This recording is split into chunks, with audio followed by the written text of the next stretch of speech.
Begini, ada pesanan yang berbentuk sama dengan jumlah besar.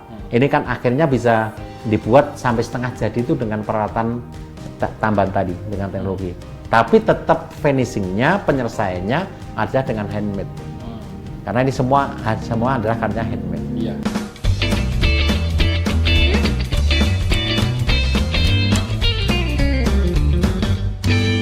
Friday Talk.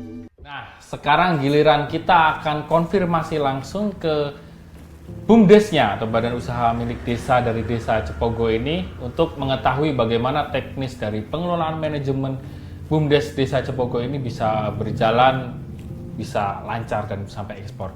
Sudah hadir di sini yaitu Direktur BUMDes Tumang, yaitu Mas Felani.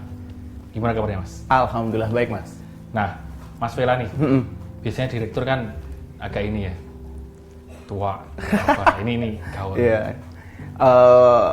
Alhamdulillah sih kebetulan dikasih kepercayaan sama Pak Lurah untuk mengelola BUMDes melalui rapat dan ditunjuk ya mau tidak mau kapan lagi untuk mengabdi kepada desa.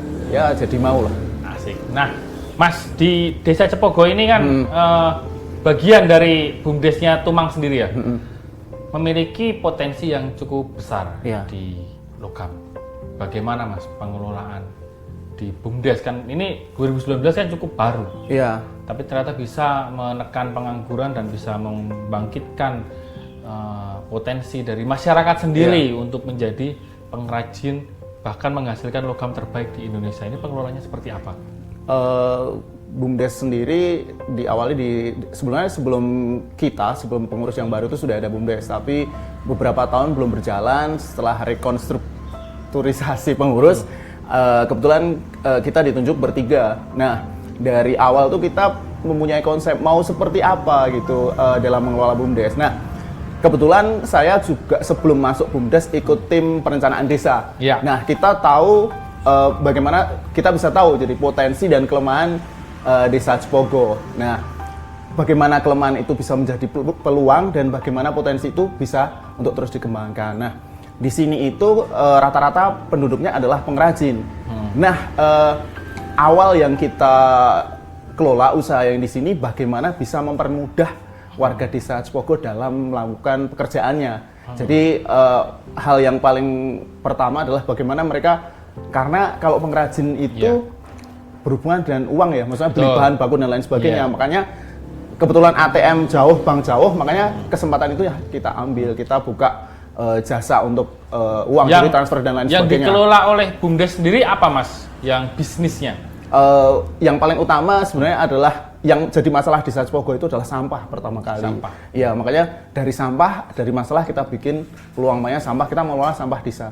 Jadi kita mengelola sampah, kita olah dan lain sebagainya, dan itu sekarang alhamdulillah tidak ada lagi yang buang sampah di sungai. Karena mosok desa wisata, desa kerajinan, desanya kotor kan Nggak menarik. nggak menarik. Dan ternyata bisa dijadiin profit juga ya? Jadiin peluang. Yang kedua, kita punya jasa keuangan.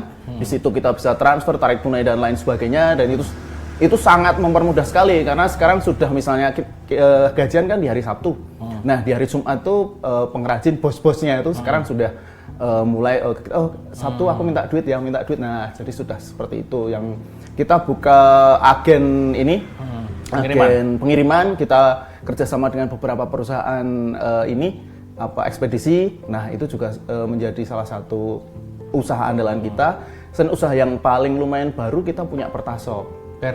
Dan itu kita menjadi satu-satunya di Indonesia yang usaha Pertasop dikelola oleh BUMDes, bukan CV atau yang lain sebagainya. Berarti yang dimaksud oleh Pak Lurah tadi bahwa tidak menjadi predator atau kompetitor itu sengaja memang BUMDes tidak mendirikan workshop sendiri untuk pengrajinnya ini atau produknya ya. Tapi sesekali kita juga ikut pameran, Mas.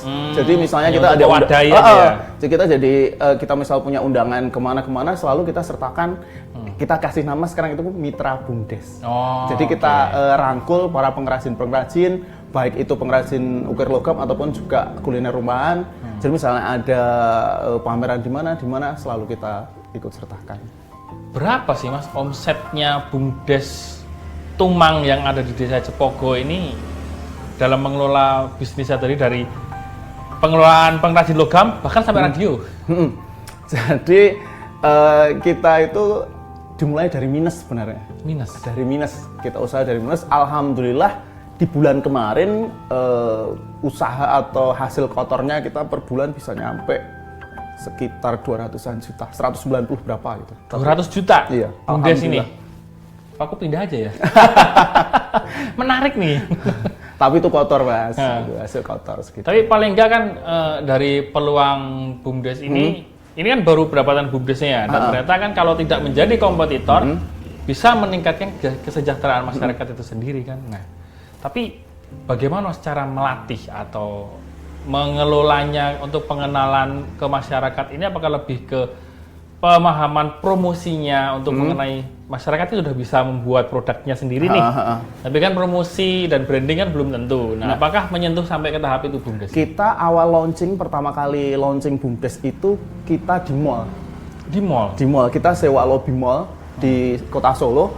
Kita launching sekalian pameran kerajinan ukir logam itu dalam rangka juga kita memperkenalkan logam juga. Jadi yang kita tekankan di sini adalah sebenarnya adalah kerajinan ukir logam itu dari Desa Cepogo, jadi bukan dari daerah lain. Itu yang selalu kita tekankan. Jadi selain itu kita juga aktif di media sosial, kita juga punya website, kita juga lewat Instagram, lewat Facebook, kita punya warung online namanya, kita lewat situ juga. Selain juga kita punya radio. Jadi pakai cara-cara yang anak muda lah. Iya, untuk mempromosikan itu. Pendekatannya makanya bahkan sampai ekspor itu. Ya, makanya pendekatannya kita hampir semua karyawan BUMDes masih usia muda gitu. Jadi dalam rangka itu. Walaupun yang tua tetap kita minta minta pendapat dan lain sebagainya. Lalu kalau untuk ekspornya sendiri gimana Mas ceritanya itu? Apakah memang difasilitasi oleh BUMDes?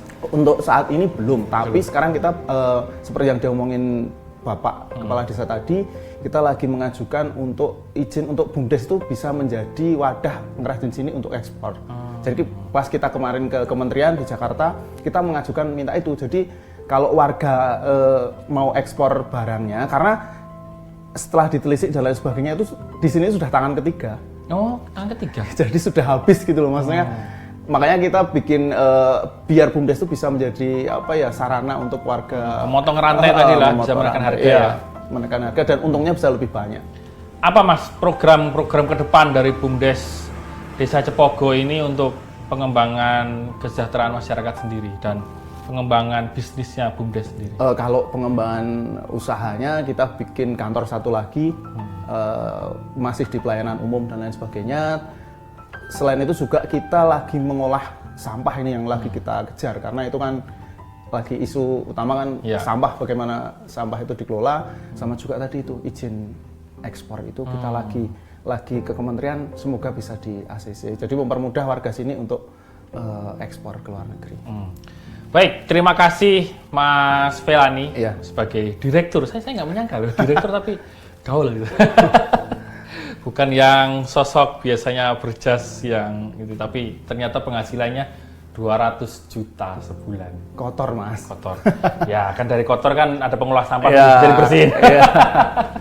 Baik, terima kasih Mas Felani, dan demikian podcast Friday Talk kali ini mengulik bagaimana Desa Cepogo ini menjadi salah satu desa yang memiliki prestasi, yaitu memiliki penekanan angka pengangguran sampai 0%. Bahkan bisa mendatangkan pekerja dari desa-desa tetangga lain untuk bergabung ke Desa Cepogo untuk mendapatkan penghasilan lebih. Dan nantikan juga podcast selanjutnya di kantor Berita Antara melalui antaranews.com, Antara News TV Indonesia di YouTube-nya, dan juga kanal foto Antara Foto dan kanal antaranews.com untuk melihat berita-berita baik dan informasi podcast selanjutnya. Sampai jumpa di episode selanjutnya. Dadah.